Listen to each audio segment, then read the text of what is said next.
এই জন্য আমার ভাইয়েরা, যেই কথাগুলো আমি বলতেছিলাম, আমার আল্লাহ রাব্বুল আলামিন কয় ফামান কানা ইয়ারজু লিকা রাব্বিহি ফালইয়ামাল আমালান সালিহা।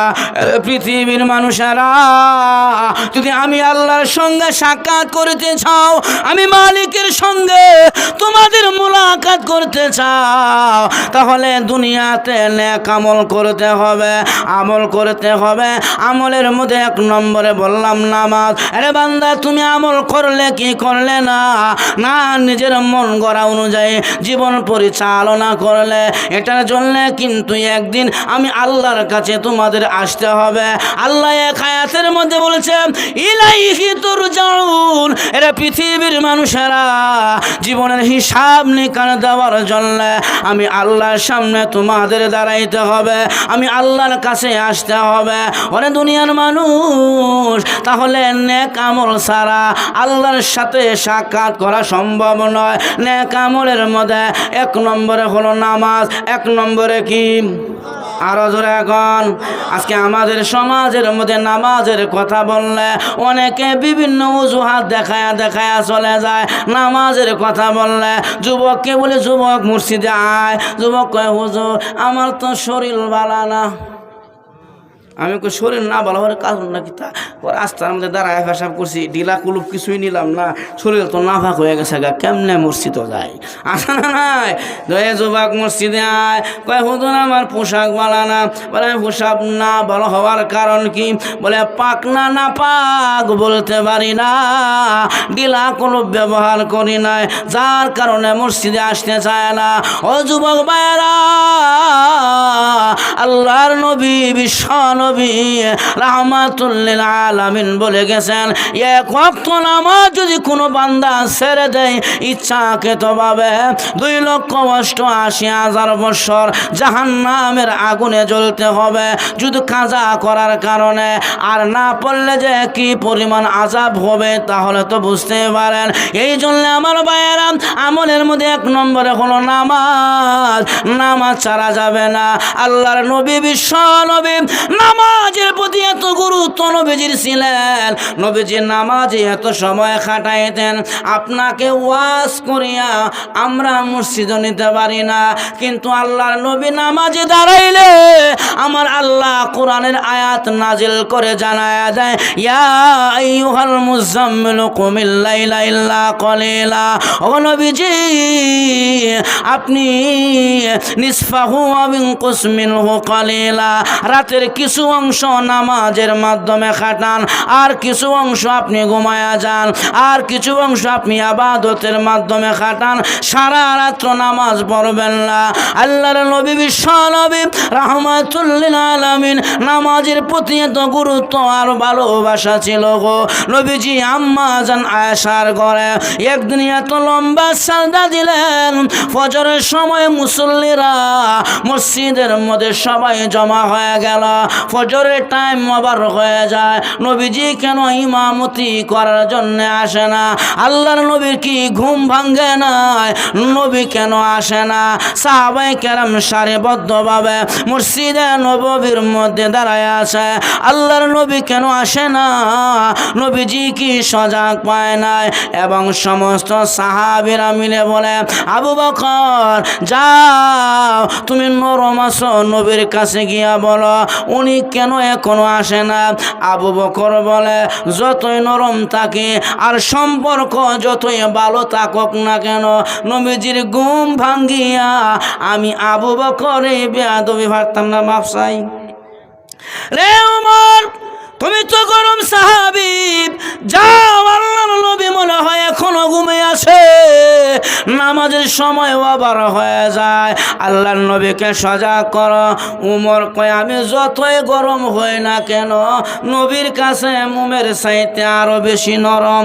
আমি নবীকে ডাক দিয়া নবীর ঘুম ভাঙ্গিয়া আমি বেয়াদবি করতে পারবো না, আমার দ্বারা সম্ভব নয়।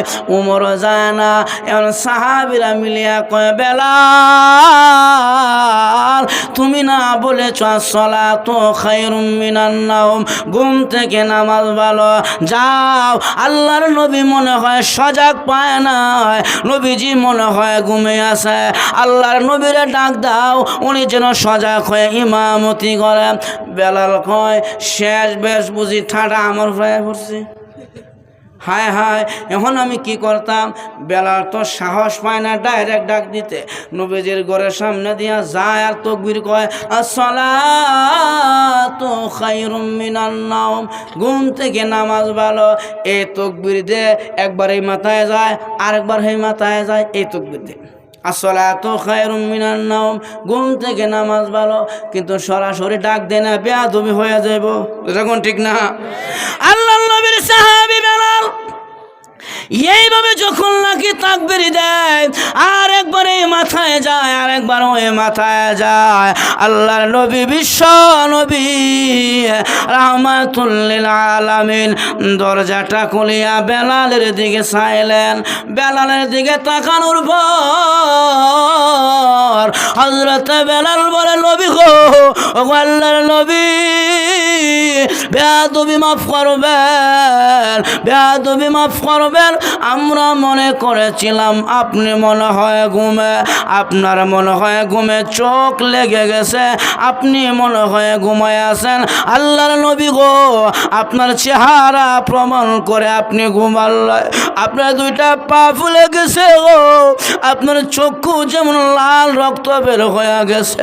ও নবীজি, আপনার চেহারাটা লাল হয়ে গেছে না, আপনি ঘুমান নাই, মনে হয় লম্বা সাজদা দিয়া জমিনের মধ্যে আপনি মনে হয় কান্নাকাটি করতেছেন। আল্লাহর নবী গো, এত লম্বা সাজদা কেন দেন? আপনি এত লম্বা সাজদা কেন লাগান? আপনার জিন্দগির গুনাহ তো আল্লাহ মাফ করে দিয়েছে, এত লম্বা সাজদা কেন দেন? আল্লাহর নবী কয়, সাহাবীরা রে, যেই দিন হযরত জিবরাইল আমার কাছে জাহান্নামের বর্ণনা দিল, এক নম্বরে জাহান্নামের বর্ণনা দিলেন, আল্লাহর নবী কাঁদলেন। দ্বিতীয় নম্বর জাহান্নামের বর্ণনা দিলেন, আল্লাহর নবী কাঁদলেন।